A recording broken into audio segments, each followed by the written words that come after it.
నమస్కారాలు. రాయదుర్గం పట్టణంలో నిత్యం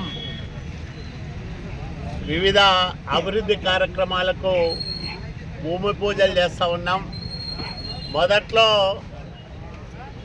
శంకుస్థాపనలు చేసిన పనులు దాదాపు పూర్తిగా వస్తూ ఉన్నాయి. వచ్చే నెల మొదటి వారంలో జరిగిన పనులను ప్రత్యక్షంగా నేను పరిశీలించబోతున్నా. నాణ్యతలో ఎక్కడా రాజీ పడకూడదని కూడా అధికారులకు స్పష్టంగా ఆదేశాలు ఇచ్చాం. అన్ని పనులు ప్రజలు కలకాలం గుర్తుపెట్టుకునే విధంగా చేయాలనేదే మా సంకల్పం. దాంట్లో భాగంగా ఈరోజు 8, 10 వార్డులలో 27 లక్షల రూపాయలు విలువ చేసే 2 ప్రధాన రహదారులకు భూమి పూజ చేశాం. ఈ 2 వార్డుల్లోనే ఈ 6 నెలల కాలంలో 1,20,00,000 రూపాయలు విలువ చేసే పనులను చేయబోతా ఉన్నాం. ఈ 27 లక్షలే కాకుండా ఇప్పటికే కొన్ని రోడ్లు వేశాం.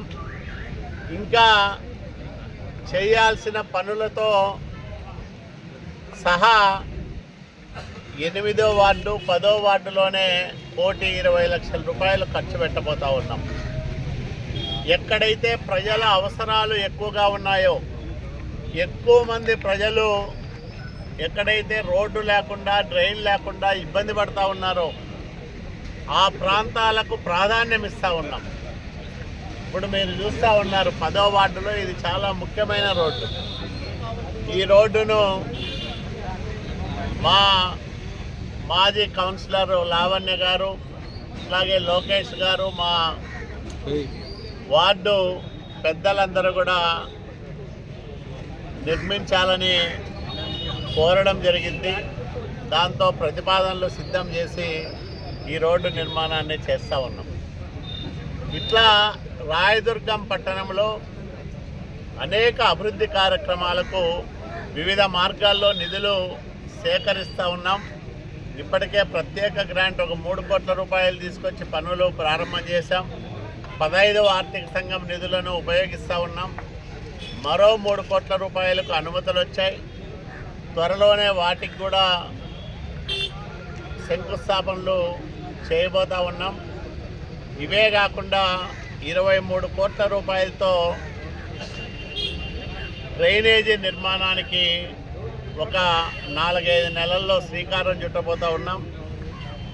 ప్రతిపాదనలు సిద్ధం చేసి ప్రభుత్వానికి సమర్పించాం.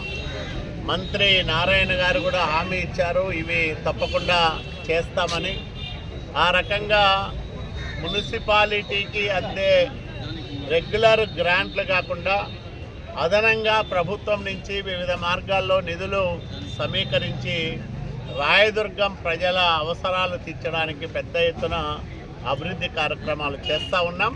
ఈ అభివృద్ధిని మరింత విస్తరించి భవిష్యత్తులో ఇంకా ఎక్కువగా ప్రజా సౌకర్యాలు మెరుగుపరుస్తామని కూడా నేను రాయదుర్గం ప్రజలకు మనవి చేస్తూ ఉన్నా. ఎందుకంటే 16,000 ఓట్ల మెజార్టీ ఇచ్చిన పట్టణం రాయదుర్గం. మీ రుణము ఎన్ని పనులు చేసినా తీరనిది. మీ రుణం తీర్చుకోవడానికి నిరంతరం మీకు సహాయకారిగా, మీకు చేదోడు వాదోడుగా ఉంటూ ఈ కార్యక్రమాలన్నీ కూడా ముందుకు తీసుకెళ్తానని మనవి చేస్తూ ఉన్నాను.